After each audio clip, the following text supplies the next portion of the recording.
The road felt endless, swallowed by the dark. No street lights, no signs, just the car's headlights struggling against the mist. The village was supposed to be abandoned, yet, as the driver approached, an unsettling sensation of being watched crept in. The car's headlights illuminated a battered wooden sign at the village entrance. The words were scratched and smeared, barely readable. "Speak not after dark." What the hell does that mean? The driver whispered as a distant murmur drifted through the night. The camera lingered on the sign before tilting up to a distant house window. A shadowy figure stood motionless, watching. I should have turned back, but curiosity won. The car engine shut off. Silence enveloped the scene as the door creaked open. Footsteps crunched on gravel.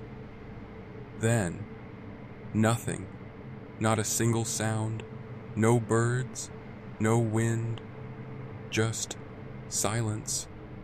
The protagonist wandered through the empty streets, absorbing the eerie stillness.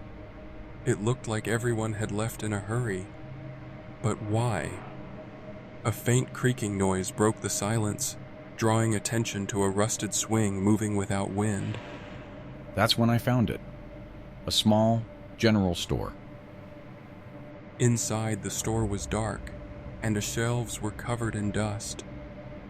Something stood out, a radio, inexplicably playing static. The radio buzzed, then cut out, leaving an unsettling quiet. Who turned this on?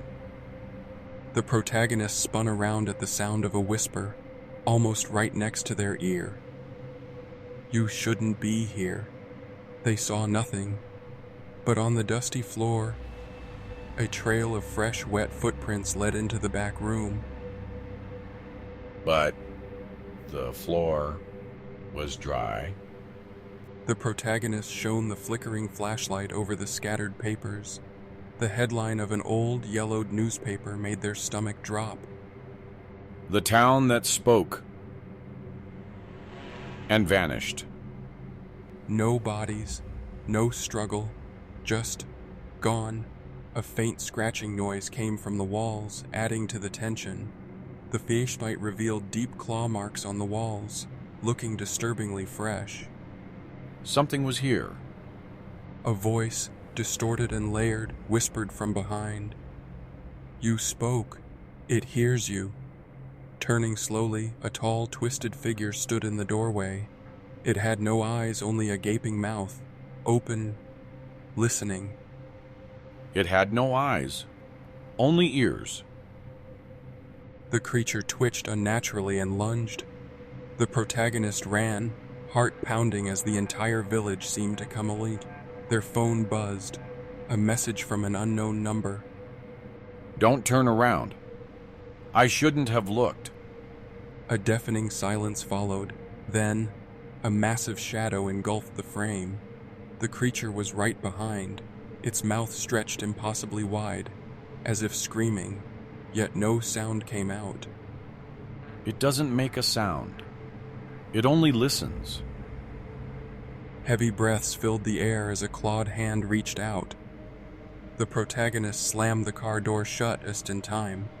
Tires screeched as the creature stood at the village entrance, its head twitching as if listening.